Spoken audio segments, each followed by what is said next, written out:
I would like to have your attention for a few minutes about something near and dear to my heart. That is the importance of rehabbing RVS, or better known as rabies vector species, in Alabama.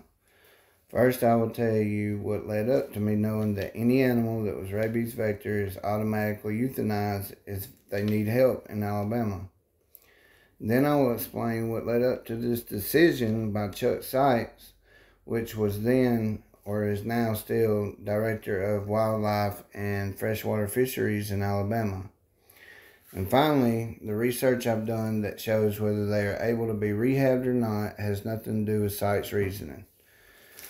So this road all started for me and my wife February 2020. Me and my wife had rescued a 3-week-old raccoon that we named Ellie. We had no idea how to raise or rehab raccoons, so we did a lot of research and reached out to area wildlife centers. We were told to feed her KMR, kitten milk replacement, every 2 hours, help her go to the bathroom, and deworm her. We raised Ellie as a future release until she was a year old. We fell in love with raccoons, and I was always an avid hunter, but that raccoon changed me. She showed me that hunting wildlife for sport wasn't cool and that they had feelings and souls. There was no love I had ever experienced from a dog or a cat that this little coon gave me. We wound up releasing Ellie on a friend's farm March of 2021. This got me to thinking and feeling a void in my heart. So me and my wife got on the internet looking for breeders and found one out of Oklahoma. We purchased a male and a female that we named Rebel and Dixie. The breeder met us in Huntsville, Alabama, March of 2021. This is Dixie. This is Ellie when we found her. So, after we met her in Huntsville, we brought them home and started the cycle all over again. They were about 3 weeks old, and we just raised these 2 little coons like we did before. At 6 weeks, we took them to our family vet. The vet was a lifelong friend and immediately informed us that they were illegal to possess in Alabama. We were devastated and scared for them. This is Dixie. Why hadn't the breeder told us this? We started researching and found out that in Arkansas, you can have up to 6 from the wild. This is Rebel laying on my wife. We found out you could have 6 from the wild and could have them vaccinated, even take them to a veterinarian. So without hesitation, we took them to Arkansas and had them vaccinated and wormed. We continued to care for them, teaching them to be wild, and was going to release them after we called around the rehabbers and they told us how to. We found out, though, that no one was allowed to take them in. Little did we know that in July of 2021, after all the work we had put into them, that we would be betrayed by a family friend, and she told on us. So in July of 2021, our house was surrounded by Alabama State game wardens like we had robbed a bank or murdered someone. My wife was home, I was on the road. She told them we didn't have raccoons and they couldn't come in.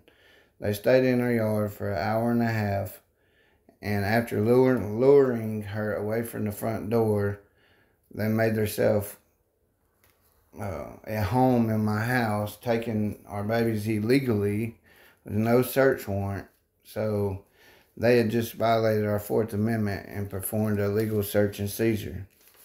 It didn't matter. They still got them and immediately took them to the National Forest and shot them. That's Dixie. And that's Rebel, my little girl holding Rebel. They also charged my wife with 2 counts of illegal possession of wildlife, which she beat this year on the basis of illegal search and seizure. So what led up to this? How could the people that's supposed to protect wildlife be so cruel? That reason is because of a man that I mentioned earlier named Chuck Sykes. In 2013, the Director of Wildlife and Freshwater Fisheries Mr. Sykes made a policy in Alabama banning the rehabbing of 7 species, all rabies vector species. Sykes said that rehabbers were making pets out of rehabs instead of releasing them like they were supposed to. Sykes also said that rabies risk was too high and the animals didn't deserve help. It's kind of funny though. This policy was put in place, but the rabies cases in Alabama soared. Sykes put in an article that he loved wildlife, but he looked at it in a different perspective. I'm not sure what perspective that could be, but, maybe I can explain a little further. That's Rebel right here. I just couldn't make myself believe that rehabbing RVS species was so bad. So this got me to researching other states, mainly states that raccoons were legal as pets and legal to rehab, which brings me to my final point. This is South Carolina, 2021 rabies cases. So, after I started researching, I found that South Carolina, you can have raccoons as permitted, or they can be rehabbed, or you can have a permit to own them. There was still 30 cases of raccoon rabies, so rehabbing them or owning them had absolutely nothing to do with them. I looked at Arkansas, where you can have 6 out of the wild. There was 0 cases of raccoon rabies. I brought this up to the director of rehabbing in Alabama, Mary Ann Hudson. She told me that the reason Arkansas allowed people to have raccoon as pets is because the raccoon strain of rabies didn't exist in Arkansas. I immediately showed her, according to Arkansas State Health Department, it does. Even though it was only 1 case in 2014, it still existed. So, I gave benefit of a doubt. We looked at Arkansas, South Carolina. Rehabbing has nothing to do with anything as far as the cases of rabies they had. And I looked at Florida. And Florida in 2021 had 40 cases of raccoon rabies.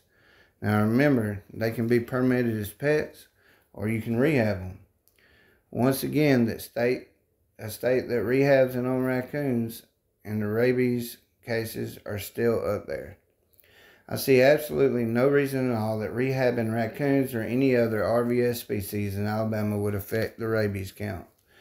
In Alabama, the numbers of rabies cases has actually skyrocketed since Mr. Sykes made this policy. A lot of speculation points to Sykes' decision having to do with hunting. The revenue Alabama makes off hunting each year was being affected, and so they found a way to fix the problem. I made a petition whenever our house was surrounded to change the policy and the law in Alabama so that raccoons could be rehabbed and maybe one day be pets. I'll put the link in the reply. I have 276 supporters of the petition so far, and I had another petition that was made up with a group here in Alabama that has over 20,000 signatures. So I'll put that link in the comments. I want to ask you, please help me be the change for Alabama's wildlife so that there isn't another Dixie or another Rebel. Euthanasia and the loss of their life to wildlife shouldn't be the only answer that we have in Alabama. I appreciate you taking your time to listen to me, and have a great day.